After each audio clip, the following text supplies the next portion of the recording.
Welcome to Jana news. నేను మీ రజిత.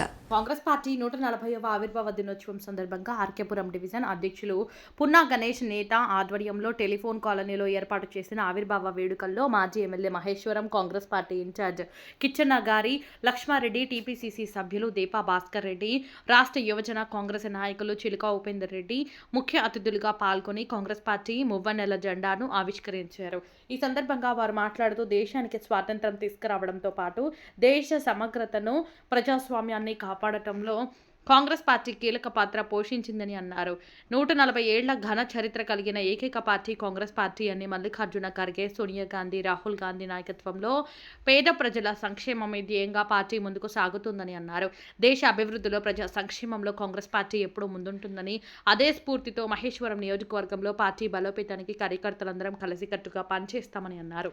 రాబోయే GHMC ఎన్నికల్లో ఆర్కేపురం డివిజన్, ఎన్టీఆర్ నగర్ డివిజన్లలో కాంగ్రెస్ పార్టీ జెండా ఎగురవేస్తామని తెలిపారు.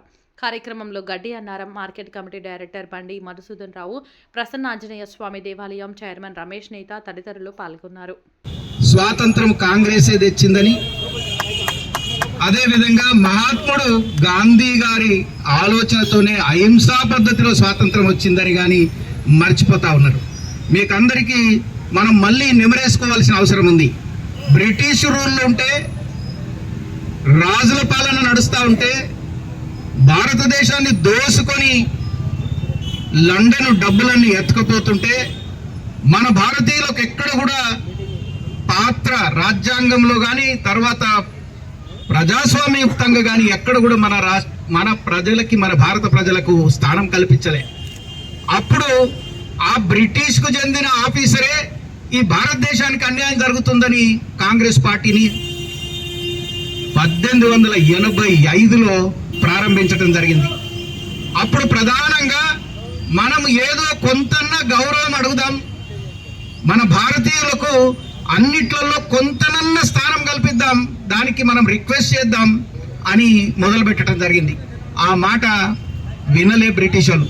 అప్పుడు మన భారతీయులు వాడిని అడగటం ఏంది, మనల్ని మనమే పాలించుకుందాం, మన కాంగ్రెస్ పార్టీ ద్వారానే అది సాధించుకుందామని ఉద్యమం రూపంలో చేపట్టడం జరిగింది.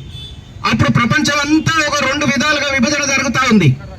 తుపాకీ ద్వారానే ఈ సమసమాజం నిర్మాణం అవుతుందని ఒకటంటే, అప్పుడు మన గాంధీ గారు ఈ సంపటం సంస్కారం కాదు, నీతి నిజాయితీగా ఉండేట్టుగా ఉంటూ మనము కులము, మతము, ప్రాంతాలకు అతీతంగా అందరం ఒకటే అనే భావనను తీసుకొచ్చి అందరినీ ఒకతాటిపైకి తెచ్చి బ్రిటిష్ వాళ్ళని పారిపోయేటట్టుగా మనం అహింసా సిద్ధాంతం ద్వారానే చేయొచ్చని ప్రూవ్ చేసిన గొప్ప వ్యక్తి గాంధీ గారు మరియు కాంగ్రెస్ పార్టీ అని కూడా ఈ సందర్భంగా నేను తెలియజేస్తున్నా.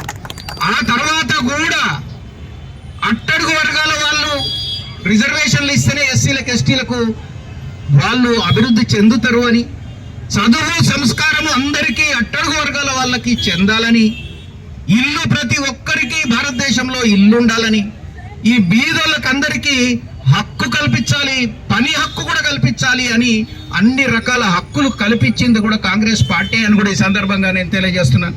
అందరూ మర్చిపోతా ఉన్నారు.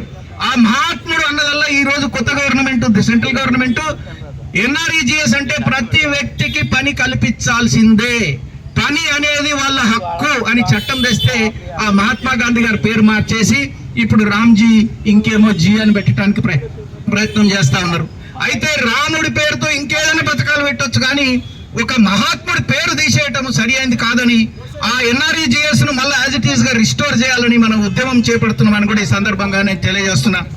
మరి రేవంత్ రెడ్డి గారి నాయకత్వంలో కాంగ్రెస్ ప్రభుత్వం వచ్చిన తర్వాత అరే చదువు చక్కగా లేకపోతే ఉద్యోగాలకు పనికొస్తలేరు పిల్లలు కనుక చక్కటి చదువు ఇవ్వాలి, రెసిడెన్షియల్ స్కూళ్ళు ఉండాలి, అందులో ఆటలు పాటలు చదువు ఉండాలి, చదువుకునేటప్పుడే స్కిల్ ఉండాలి, అది చదువు అయిపోకముందే ఉద్యోగం కాగితం వాళ్ళ చేతిలో ఉండాలి, అన్ని ఉద్యోగాలు క్రియేట్ చేయడానికి ఇక్కడనే మహానగరం కట్టాలి, అక్కడ అన్ని రకాల ప్రపంచంలో ఉన్న ఇన్స్టిట్యూట్స్ అన్ని ఇక్కడికి తీసుకురావాలి, ఎడ్యుకేషన్ కు మనం విదేశాలకు అక్కర్లేదు, తర్వాత ఉద్యోగాలకు విదేశాలకు అక్కర్లేదు, ఇక్కడనే చదువుకుంటాం, ఇక్కడనే స్కిల్, ఇక్కడనే ఉద్యోగం, అప్పుడే సమసమాజ నిర్మాణం అవుతుంది, ఈ బీదత్వం పోతుంది, అందరికి ఉద్యోగాలు దొరుకుతాయి అనే ఉద్దేశంతో కాంగ్రెస్ ప్రభుత్వం ఈ కొత్తగా ఆలోచిస్తుందని కూడా ఈ సందర్భంగా తెలియజేస్తున్నా. అదేవిధంగా ఈ చుట్టుపక్కల ప్రాంతాలన్నిటినీ కూడా ఈ ఇల్లీగల్ కన్స్ట్రక్షన్స్ వలన అధోగతి పాలవుతా ఉంటే హైదరాబాద్ లోనే కలిపి దీన్ని ఒక మంచి పట్టణంగా తయారు చేయాలనేది రేవంత్ రెడ్డి గారి నాయకత్వంలో పథకం చేపట్టడం జరిగింది.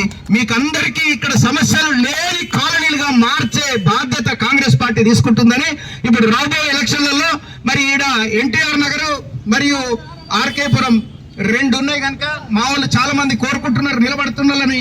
మరి మహిళలకు 50% ఇస్తున్నాం, మహిళలు తయారు కావాల్సిందిగా కోరుతున్నాను.